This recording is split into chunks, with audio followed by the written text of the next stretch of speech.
சமைக்க போகிறோம்னா chicken Cola உருண்டை. ஸோ இந்த சிக்கன் கோலா உருண்டைக்கு தேவையான ரெசிபிஸ் என்னன்னு பார்ப்போம். ஸோ நமக்கு என்ன தேவைன்னா, நான் 100 கிராம் சிக்கன் எடுத்து வச்சுருக்கேன். அப்புறம் ஹாஃப் லெமன், டர்மரிக் பவுடர், மஞ்சள் பொடி அண்ட் ஒரு எக் எடுத்து வச்சுருக்கோம் பைண்டிங்காக. இங்கே பார்த்தீங்கன்னா garam masala and chilli powder, pepper powder, அதுக்கப்புறம் சால்ட் அண்ட் கார்ன்ஃப்ளவர் மாவு. ஸோ இதெல்லாம் வச்சு அண்ட் இங்கே பார்த்தீங்கன்னா இஞ்சி பூண்டு பேஸ்ட்டும் வச்சுருக்கோம் கொஞ்சமாக இஞ்சி பூண்டு விழுது எடுத்து வச்சுருக்கோம். ஸோ இப்போ பார்த்தீங்கன்னா நம்ம ஒரு மிக்ஸி எடுத்துருக்கோம். 100 கிராம் சிக்கன் வந்து இப்போ நம்ம இதில் ஆட் பண்ண போகிறோம். ஸோ 100 கிராம் நல்லா வாஷ் பண்ணி வச்சுருக்க சிக்கன் ஆட் பண்ணிக்கிறோம். ஸோ இதில் வந்து நான் பெப்பர் பவுடர் ஆட் பண்ண போகிறேன். Pepper powder and chilli powder depends upon your taste. நான் வந்து ஒரு half a teaspoon pepper, half a teaspoon chilli. So garam masala add பண்ணிக்கிறோம். நெக்ஸ்ட் வந்து டர்மரிக் மஞ்சத்தூள் கொஞ்சமாக ஆட் பண்ணிக்கிறோம். நெக்ஸ்ட்டு இஞ்சி பூண்டு ஒரு 1 ஸ்பூன் கிட்ட ஆட் பண்ணிக்கிறோம்.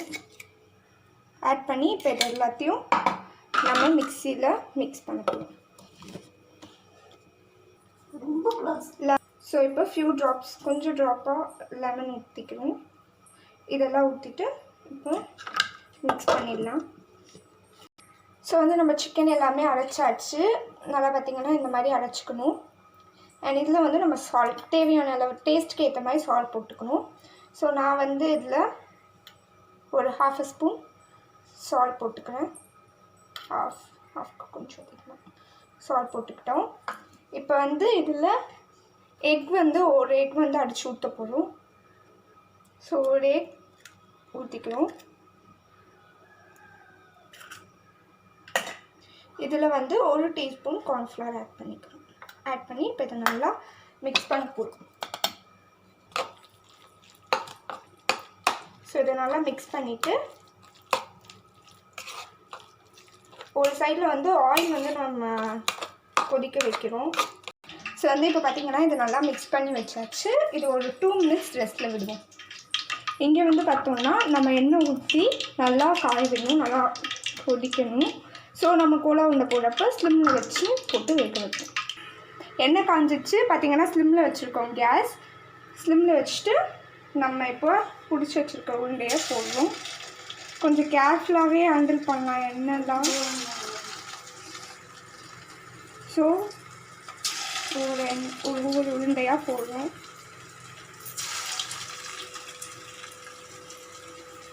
இது போட்டு இது வந்து ஸ்லிம்லேயே வச்சு நம்ம வேக வைக்கணும். ஃபாஸ்ட்டில் வச்சா தீஞ்சிடும், பட் உள்ளே வேகாது. ஸோ இதை ஸ்லிம்லேயே வச்சு நம்ம ஃப்ரை பண்ண போகிறோம். நல்லா ப்ரௌன் எப்படி ஃப்ரை பண்ணணும்னா ப்ரௌன் கலரில் வந்தோடனே, கோல்டன் ப்ரௌனில் வந்தோடனே திருப்பி போட்டு எடுத்துருவோம். ஸோ இப்போ நான் லைட்டாக சும்மா இது பண்ணிக்கிறேன்.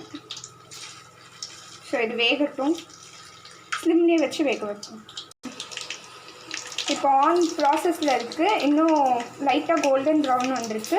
இன்னும் ஒரு நிமிஷத்தில் நம்ம இதெல்லாம் வெளியில் எடுத்துருவோம். பார்த்திங்கன்னா சூப்பராக டெம்டிங்காக நம்ம செகண்ட் பேட்ச் வந்து போட்டு அதுவும் ரெடி ஆகிடுச்சு. இப்போ நம்ம இதை வெளியில் எடுத்துடலாம். ஆக்சுவலி இது ரொம்ப ஆயிலியாக இருக்காது. நம்ம போட்ட கார்ன்ஃப்ளவர் அதெல்லாம் சேர்த்து இது ஆயிலியாக இருக்கவே இருக்காது. நான் வந்து இது ஒரு பவுலில் ட்ரான்ஸ்ஃபர் பண்ணிக்கிறேன். அண்ட் இது போட்டு ஒரு 10 மினிட்ஸ் ஆகுது. ஸோ நம்ம கோலா ரெடி. சிக்கன் கோலா உருண்டை ரெடி. பார்த்திங்கன்னா ஆயிலியாகவே இருக்காது, சுத்தமாக ஆயிலியாக இருக்காது உங்களுக்கு. பார்த்திங்கன்னா இப்படி தான் இருக்கும். It taste yummy. ஒரு யம்மியான டிஷ்ஷாக இது இருக்கும். ஸோ லைக் பண்ணுங்கள், ஷேர் பண்ணுங்கள், கமெண்ட் பண்ணுங்கள் அண்ட் கிக்கிஸ் ரெசிபிக்கு சப்ஸ்கிரைப் பண்ணுங்கள்.